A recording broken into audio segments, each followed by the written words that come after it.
Lately, Ethan was afraid to return home. His wife, Emily, had been suffering from schizophrenia for many years. At Ethan's persistent request, the psychiatrist prescribed her supportive treatment at home. Emily wasn't a danger to society, and staying in a psychiatric hospital could further damage her fragile psyche. Ethan thought he was handling things pretty well. He regularly took his wife to specialists, gave her the prescribed medications right on time. But recently, Emily had started showing suicidal tendencies. It wasn't her first attempt.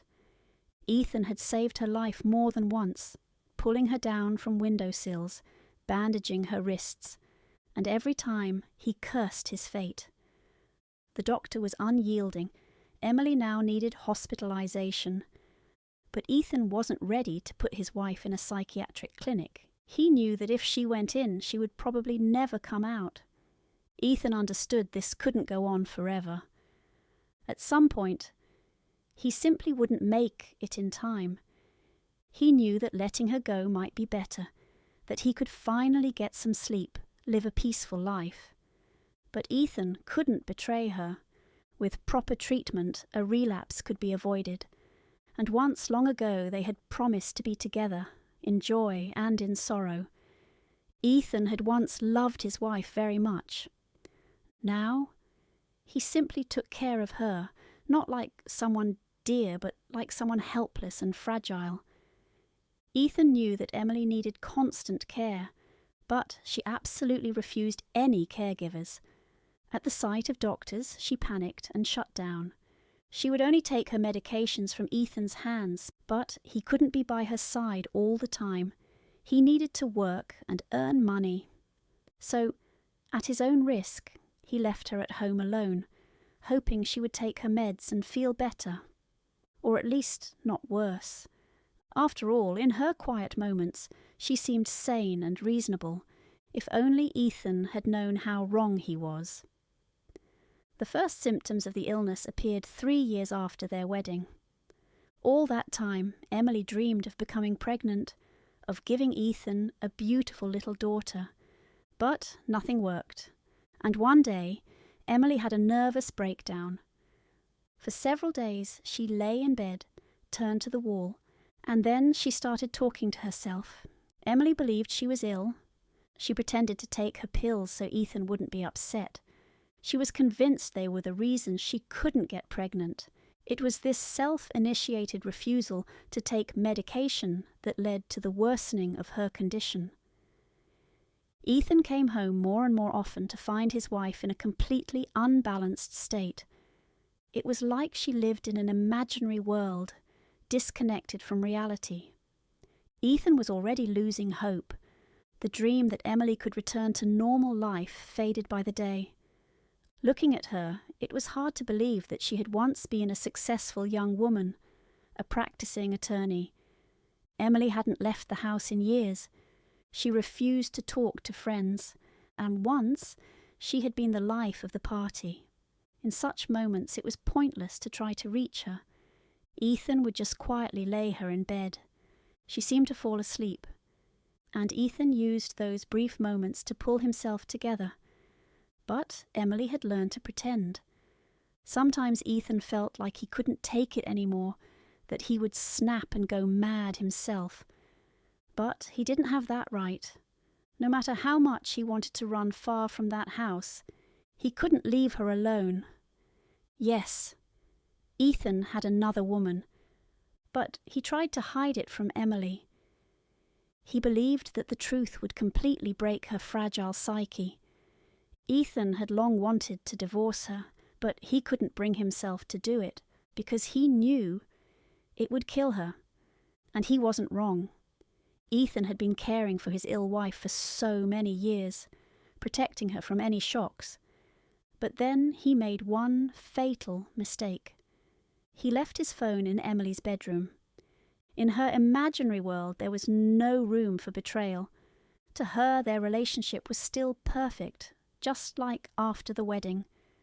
She simply couldn't understand. In her mind, everything was either black or white. And now she made her final decision. This time Ethan wouldn't save her, but she wouldn't let anyone else have him. Whether he wanted it or not, she would always be by his side. When Ethan entered the bedroom, he understood everything instantly. He hadn't watched her carefully enough. He thought she was asleep. Emily did not survive. Ethan decided to bury her in her hometown. It felt like that day would never end. Paperwork, friends saying goodbye. He could barely stay on his feet. He dozed off in the car, but not for long. He saw her again. Emily, she didn't promise. She threatened. She said she'd always be with him. Ethan felt sick from that vision, and any drowsiness vanished instantly. Emily's parents lashed out at him with insults and accusations, even though during all her years of illness they never once offered to help. All those years, all the care, it was all on Ethan's shoulders. But he understood their grief. They lost their only daughter. If blaming him helped, let them. After the funeral, Ethan left immediately. Her parents didn't want to see him, and he had done everything he could. Ethan tried to forget, to start over. He knew people would blame him for her death, but he didn't care. He believed he now had the right to a normal life. After all, there was nothing more he could do for Emily. He just wanted to be happy with the woman he now loved, but no matter how much he dreamed of a quiet, happy life, peace never came. Especially at night, Emily haunted him in his dreams. She called out to him, threatened him, reminded him of their vows. We promised to always be together. The worst part? In those dreams, he couldn't control himself. He followed her like a man hypnotized. If it hadn't been for Sarah, he might not be alive. Words that once warmed his soul became a curse wherever he went. Whatever he did, Emily always reminded him she was still there. He could feel her in the air.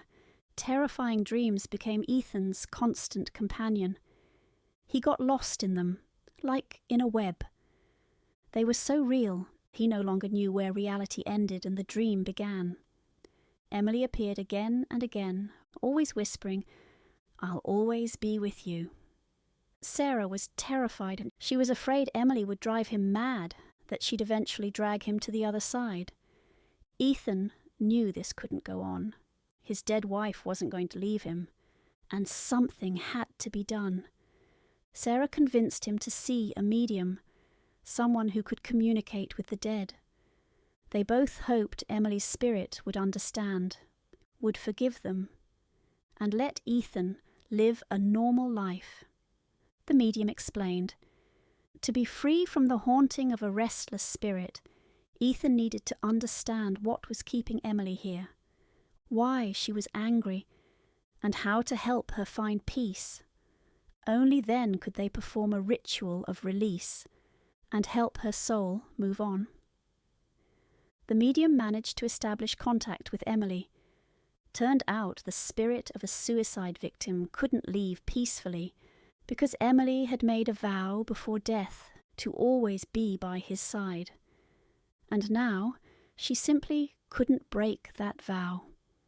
Ethan had two choices, either accept the constant presence of his dead wife or participate in a special ritual to try and release her from the vow and let her go. But neither Sarah nor the medium could see or speak to her. Only Ethan could. Ethan agreed. During the séance, with the medium's help, Emily's spirit materialized in the room. She was filled with hatred for the woman who had taken her place. She was ready to strangle her. But then Emily felt something, another heartbeat inside Sarah. She couldn't hurt Ethan like that. Emily had found a way to keep her vow, to stay with her husband, and finally find peace. Sarah realized she was pregnant. She didn't know how to explain it, but right there, during the séance, she felt something inside her, a new life. 6 months later, Ethan and Sarah had a beautiful baby girl. Sarah was overjoyed. Ethan had mixed feelings. He believed Emily's soul had entered Sarah's womb, that Emily had fulfilled her promise, and now she would always be with him, and he'd have to live with it.